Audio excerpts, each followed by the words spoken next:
കൊച്ചിയിലെ ഒരു തിരക്കേറിയ പെട്രോൾ പമ്പിൽ ക്യൂ നിൽക്കുമ്പോഴോ മാസാവസാനം വീട്ടിലെ ബജറ്റ് കൂട്ടിമുട്ടിക്കാൻ കഷ്ടപ്പെടുമ്പോഴോ നമ്മളാരും ഒരുപക്ഷെ ഈ ഭൂപടത്തിലേക്ക് നോക്കാറില്ല. ഇറാനും ഒമാനും ഇടയിലുള്ള വെറും 39 കിലോമീറ്റർ മാത്രം വീതിയുള്ള ഒരു ചെറിയ കടൽപാത. നമ്മുടെ കൊച്ചിയിൽ നിന്ന് ആലപ്പുഴയിലേക്കുള്ള ദൂരം പോലുമില്ല ഈ വീതിക്ക്. പക്ഷേ ലോകത്തിന്റെ കഴുത്ത് എന്ന് വിശേഷിപ്പിക്കപ്പെടുന്ന ഈ ഹോർമുസ് കടലിടുക്കിൽ അഥവാ സ്ട്രെയിറ്റ് ഓഫ് ഹോർമുസിൽ ഒരു കപ്പൽ തടയപ്പെട്ടാൽ അതിന്റെ പ്രകമ്പനങ്ങൾ അല്ലടിക്കുന്നത് നിങ്ങളുടെ അടുക്കള വരെ ആയിരിക്കും. ഇവിടെ ഒരു പ്രധാന കാര്യമുണ്ട്, ഇതൊരു സാധാരണ ലോക വാർത്തയല്ല. എന്തുകൊണ്ടാണ് അമേരിക്കയും ഇസ്രായേലും ഇറാനും തമ്മിലുള്ള തർക്കങ്ങൾക്കിടയിൽ ഈ ചെറിയ ജലപാത എപ്പോഴും ഒരു അറ്റോമിക് ബോംബ് പോലെ ചർച്ച ചെയ്യപ്പെടുന്നത്? വെറും ഒരു കപ്പൽപാത അടഞ്ഞാൽ എങ്ങനെയാണ് ഗൾഫിലെ ലക്ഷക്കണക്കിന് മലയാളികളുടെ ജോലിയെയും ഇറ്റലിയിലെ ഗ്യാസ് ബില്ലിനെയും ഇലക്ട്രിസിറ്റി ബില്ലിനെയും നമ്മുടെ നാട്ടിലെ ഉള്ളിവിലയും അത് ഒരേ സമയം ബാധിക്കുന്നത്? ഈ ചോദ്യങ്ങൾക്കുള്ള ഉത്തരം തിരയുമ്പോൾ നമ്മൾ ചെന്നെത്തുന്നത് ലോകം ഇന്ന് നേരിടുന്ന ഏറ്റവും വലിയ സാമ്പത്തിക യുദ്ധകളത്തിലേക്കാണ്. ഇതൊരു വെറും ജിയോപൊളിറ്റിക്സ് പാഠമല്ല, ഇത് നമ്മുടെ പോക്കറ്റിനെ കുറിച്ചുള്ള കഥയാണ്. എന്തുകൊണ്ടാണ് വെറും 39 കിലോമീറ്റർ ലോകത്തെ 8 ബില്യൺ ജനങ്ങളെ മുൾമുനയിൽ നിർത്തുന്നത്? ഇത് മനസ്സിലാക്കാൻ ലളിതമായ ഒരു ഉദാഹരണം പറയാം. നമ്മുടെ നാട്ടിൽ ഒരു വലിയ മാർക്കറ്റിലേക്ക് പോകാൻ ആകെ ഒരു ചെറിയ പാലം മാത്രമേ ഉള്ളൂ എന്ന് കരുതുക.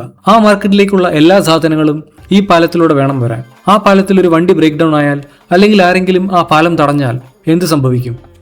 മാർക്കറ്റിൽ സാധനങ്ങൾ കിട്ടാതാകും, ഉള്ള സാധനങ്ങൾക്ക് ഇരട്ടി വിലയാകും. ഇതേ അവസ്ഥയാണ് ഹോർമുസ് കടൽപാതയിൽ. പേർഷ്യൻ ഗൾഫിനെ അറബിക്കടലുമായും ലോകത്തിലെ മറ്റ് സമുദ്രങ്ങളുമായും ബന്ധിപ്പിക്കുന്ന ഒരേ ഒരു കവാടമാണിത്. ഭൂമിശാസ്ത്രപരമായി നോക്കിയാൽ ഇതൊരു കുപ്പിക്കഴുത്ത് പോലെയാണ്. ഇതിന്റെ ഏറ്റവും വീതി കുറഞ്ഞ ഭാഗം 39 കിലോമീറ്റർ ആണെന്ന് ഞാൻ പറഞ്ഞു. എന്നാൽ ഇത് ശ്രദ്ധിക്കണം, കടലിലെ എല്ലാ ഭാഗത്തു കൂടിയും കൂറ്റൻ കപ്പലുകൾക്ക് സഞ്ചരിക്കാൻ കഴിയില്ല. ആഴം കുറഞ്ഞ ഭാഗങ്ങൾ ഒഴിവാക്കി കപ്പലുകൾക്ക് സുരക്ഷിതമായി പോകാൻ സാധിക്കുന്ന പാതയ്ക്ക് വെറും 3 കിലോമീറ്റർ വീതി മാത്രമേ ഉള്ളൂ. അതായത് ലോകത്തിലെ ഏറ്റവും വലിയ എണ്ണക്കപ്പലുകൾ ഒന്നിനു പുറകെ ഒന്നായി ഈ ചെറിയ വരിയിലൂടെ വേണം കടന്നു പോകാൻ. ലോകത്തിന്റെ ഊർജ്ജ ആവശ്യത്തിന്റെ ഏകദേശം 20 മുതൽ 30% വരെ എണ്ണ ഓരോ ദിവസവും ഈ ചെറിയ ജലപാതയിലൂടെയാണ് ഒഴുകുന്നത്. അതായത് ഒരു ദിവസം ഏകദേശം 2 കോടി ബാരൽ എണ്ണ. ഇത് വെറും ഒരു കണക്കല്ല, ലോകത്തിന്റെ ഇന്ധന വിതരണത്തിന്റെ നാഡീകേന്ദ്രമെന്ന് ഇതിനെ വിളിക്കാൻ കാരണമുണ്ട്. Saudi Arabia, Iraq, UAE, Kuwait, Qatar തുടങ്ങിയ രാജ്യങ്ങൾ ലോകത്തിന് നൽകുന്ന എണ്ണയും ഗ്യാസും ഈ വഴിയിലൂടെ അല്ലാതെ പുറത്തെത്തിക്കാൻ കഴിയില്ല. ഇതിന്റെ സിംഹഭാഗവും കടന്നു പോകുന്നത് എങ്ങോട്ടാണെന്നറിയാമോ? ഇന്ത്യ, ചൈന, ജപ്പാൻ, ദക്ഷിണ കൊറിയ തുടങ്ങിയ ഏഷ്യൻ രാജ്യങ്ങളിലേക്ക്. ഇവിടെ ഒരു പ്രധാന ട്വിസ്റ്റ് ഉണ്ട്. നമ്മൾ എണ്ണയെക്കുറിച്ച് മാത്രമേ പലപ്പോഴും ആലോചിക്കാറുള്ളൂ. എന്നാൽ നമ്മൾ പാചകത്തിന് ഉപയോഗിക്കുന്ന ഗ്യാസ് അഥവാ LNGയുടെ കാര്യമെടുത്താലോ? ലോകത്ത് കപ്പൽ മാർഗം കൊണ്ടുപോകുന്ന ദ്രാവക രൂപത്തിലുള്ള പ്രകൃതിവാതകത്തിന്റെ 1/3 വരുന്നത് ഹോർമുസ് വഴിയാണ്. പ്രത്യേകിച്ച് ഖത്തറിൽ നിന്നുള്ള വലിയൊരു ഭാഗം ഗ്യാസ് വിതരണവും ഈ കടലിടുക്കിനെ ആശ്രയിച്ചാണ് നിലനിൽക്കുന്നത്. ചുരുക്കത്തിൽ ഈ വാതിലൊന്ന് അടഞ്ഞാൽ ലോകത്തിന്റെ പകുതി വെളിച്ചം അണഞ്ഞു പോകും എന്ന് പറയുന്നത് ഒട്ടും അതിശയോക്തിയല്ല. ഈ തന്ത്രപ്രധാനമായ സ്ഥാനമാണ് ഇറാന് ലോകങ്ങൾക്ക് മേൽ വലിയൊരു വിലപേശൽ ശേഷി നൽകുന്നത്. ഈ പാതയെക്കുറിച്ച് നമ്മളിപ്പോൾ ഇത്രയധികം ആശങ്കപ്പെടാൻ കാരണം എന്താണ്? ചരിത്രത്തിലേക്കൊന്ന് നോക്കിയാൽ നമുക്ക് ടാങ്കർ യുദ്ധങ്ങൾ കാണാൻ സാധിക്കും. 1980കളിൽ ഇറാഖും ഇറാനും തമ്മിലുള്ള യുദ്ധകാലത്ത് ഇരു രാജ്യങ്ങളും പരസ്പരം എണ്ണക്കപ്പലുകളെ ആക്രമിച്ചിരുന്നു. അന്ന് അമേരിക്കൻ നാവികസേന നേരിട്ടിടപെട്ടാണ് കപ്പലുകൾക്ക് സംരക്ഷണം നൽകിയത്. ഇന്ന് സ്ഥിതി അതിനേക്കാൾ സങ്കീർണമാണ്. ഇറാനും ഇസ്രായേലും തമ്മിലുള്ള നിഴൽ യുദ്ധങ്ങൾ കടലിലേക്ക് വ്യാപിക്കുമ്പോൾ ഹോർമുസ് കടലിടുക്ക് ഒരു യുദ്ധക്കളമായി മാറാനുള്ള സാധ്യത ലോകം ഭയപ്പെടുന്നു. ഇറാൻ പലപ്പോഴും നൽകുന്ന ഒരു ഭീഷണിയുണ്ട്, തങ്ങളെ സാമ്പത്തികമായി ഉപരോധിച്ചാൽ ഹോർമുസ് പാത ഞങ്ങൾ അടയ്ക്കുമെന്ന്. ഇത് ഇന്ത്യക്ക് എന്താണ് അർത്ഥമാക്കുന്നത്? ലോകം മുഴുവൻ ഇതിനെ ഭീതിയോടെ നോക്കാൻ കാരണം എന്താണ്? കാരണം ഈ പാത അടഞ്ഞാൽ അതൊരു ആഗോള സാമ്പത്തിക തകർച്ചയ്ക്കായിരിക്കും തുടക്കമിടുക. ഹോർമുസ് കടൽപാത അടഞ്ഞാൽ ആദ്യത്തെ പ്രഹരമേൽക്കുന്നത് എണ്ണവിലയ്ക്കായിരിക്കും. ഇപ്പോൾ അന്താരാഷ്ട്ര വിപണിയിൽ ബാരലിന് $70-80 നിലവാരമുള്ള ക്രൂഡ് ഓയിൽ വില. ഇങ്ങനെയൊരു പ്രതിസന്ധി ഉണ്ടായാൽ ഒറ്റ രാത്രി കൊണ്ട് $100-നോ $120-നോ മുകളിലേക്ക് കുതിച്ചുയരും. പക്ഷേ വില കൂടുന്നത് എണ്ണയ്ക്ക് മാത്രമല്ല, ഈ പാതയിലൂടെ വരുന്ന കപ്പലുകളുടെ ഇൻഷുറൻസ് തുക കുത്തനെ കൂടും. കപ്പൽ കമ്പനികൾ ഈ അധിക ചെലവ് സാധനങ്ങളുടെ ചരക്ക് കൂലിയിൽ ചേർക്കും. ഇതിനർത്ഥം നിങ്ങൾ വാങ്ങുന്ന ഒരു ഇലക്ട്രോണിക് ഗാഡ്ജറ്റ് മുതൽ നിത്യോപയോഗ സാധനങ്ങൾ വരെ എല്ലാത്തിനും വില കൂടുമെന്നാണ്. എണ്ണവില കൂടുമ്പോൾ അത് ലോജിസ്റ്റിക്സ് മേഖലയെ തകർക്കും. ലോകമെമ്പാടും പണപ്പെരുപ്പം അഥവാ ഇൻഫ്ലേഷൻ നിയന്ത്രിക്കാനാവാത്ത വിധം വർദ്ധിക്കും. ഇനി യൂറോപ്പിലേക്ക് വരാം. ഇറ്റലിയെക്കുറിച്ച് നമ്മൾ പ്രത്യേകം പറയേണ്ടതുണ്ട്. റഷ്യ യുക്രൈൻ യുദ്ധത്തിന് ശേഷം ഇറ്റലിയും ജർമ്മനിയും ഉൾപ്പെടെയുള്ള യൂറോപ്യൻ രാജ്യങ്ങൾ തങ്ങളുടെ എനർജി പോളിസിയിൽ വലിയ മാറ്റം വരുത്തി. റഷ്യയിൽ നിന്നുള്ള പൈപ്പ് ലൈൻ ഗ്യാസ് നിർത്തിയതോടെ അവർ ഇപ്പോൾ ഗൾഫ് രാജ്യങ്ങളെയാണ് കൂടുതൽ ആശ്രയിക്കുന്നത്.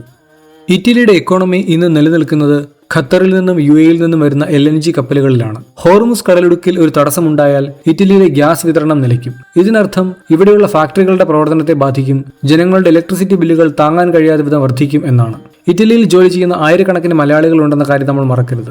യൂറോപ്പിലെ ഊർജ്ജ പ്രതിസന്ധി കേരളത്തിലെ പല കുടുംബങ്ങളുടെയും സാമ്പത്തിക ഭദ്രതയെ ഉലയ്ക്കാൻ ശേഷിയുള്ളതാണ്. ഇനി നമുക്ക് ഏറ്റവും പ്രധാനപ്പെട്ട ഭാഗത്തേക്ക് വരാം. ഇത് ഇന്ത്യയും കേരളത്തെയും എങ്ങനെ ബാധിക്കും? ഇന്ത്യയുടെ എണ്ണ ഇറക്കുമതിയുടെ 50% വരുന്നത് ഹോർമൂസ് കടൽപാത വഴിയാണ്. നമ്മുടെ രാജ്യത്തിന്റെ ഊർജ്ജ സുരക്ഷ ഈ ഒരു ചെറിയ വഴിയുമായി കെട്ടുപണഞ്ഞു കിടക്കുന്നു. ഇന്ത്യയിലെ പെട്രോൾ ഡീസൽ വിലയുമായി ഇതിന് നേരിട്ട് ബന്ധമുണ്ട്. എണ്ണ ലഭ്യത കുറയുമ്പോൾ സർക്കാർ വില കൂട്ടാൻ നിർബന്ധിതരാകും. പെട്രോളിന് 5 രൂപ കൂടുന്നത് പോലും നമ്മുടെ നാട്ടിലെ പച്ചക്കറി വിലയെയും മീൻ വിലയെയും ബാധിക്കാറുണ്ട്. അപ്പോൾ എണ്ണ വിലയിൽ 50% വർധനവുണ്ടായാൽ അത് നമ്മുടെ ജീവിതത്തെ എങ്ങനെ ബാധിക്കുമെന്ന് ചിന്തിച്ചു നോക്കും. ഇതിനേക്കാൾ ഗൗരവകരമായ മറ്റൊരു വശമുണ്ട്, നമ്മുടെ പ്രവാസികൾ.